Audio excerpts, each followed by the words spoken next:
Hello বন্ধুরা, কেমন আছেন?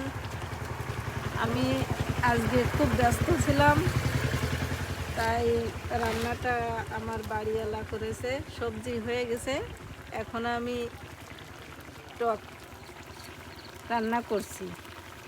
টমেটোর টক হয়ে গেছে, এখন আমার টক হয়ে গেছে, এখন আমি নামাচ্ছি। টকটা হয়ে গেলে এখন আমি শাক ভাজি করব। তেল ছিল, সেই তেলটা দিয়ে দিলাম।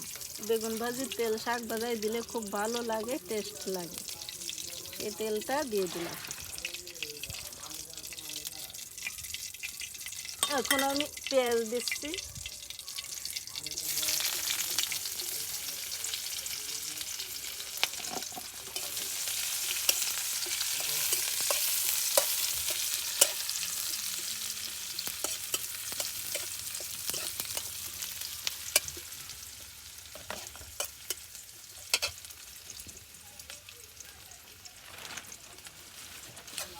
আমার পেঁয়াজ ভাজাটা হয়ে গেছে, লাল লাল হয়ে গেছে। কয়টা ঝাল দিলাম।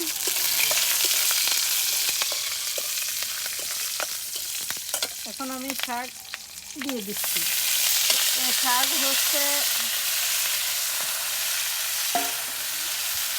মালঞ্চ শাক আর ছাতি শাক, এই দুই প্রকার শাক।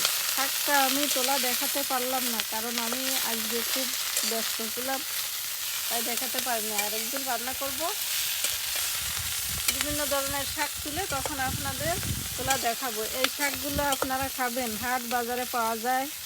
মহিলারা তুলে আনে অরিজিনাল সার ছাড়া শাক।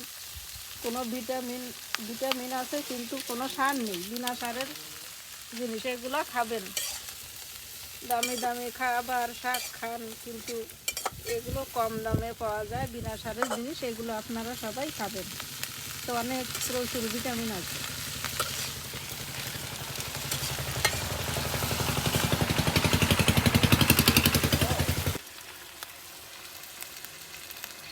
লবণ হলুদটা দিয়ে দিলাম। কিছুক্ষণের মধ্যে আমার শাক ভাজিটা হয়ে যাবে।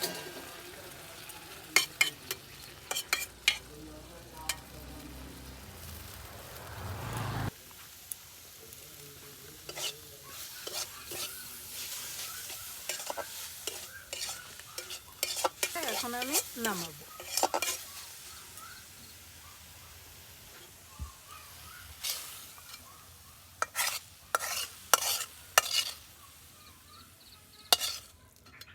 শাক ভাজি আর আমার বাড়িওয়ালা রান্না করেছে ফুলকপি, বরবটি আর সিম দিয়ে সবজি। আর আমি রান্না করেছি শাক ভাজি আর টক।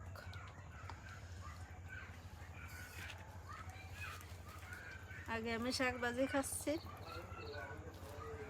আপনারা খাবেন বিনা সারের জিনিস বাজার থেকে কিনে।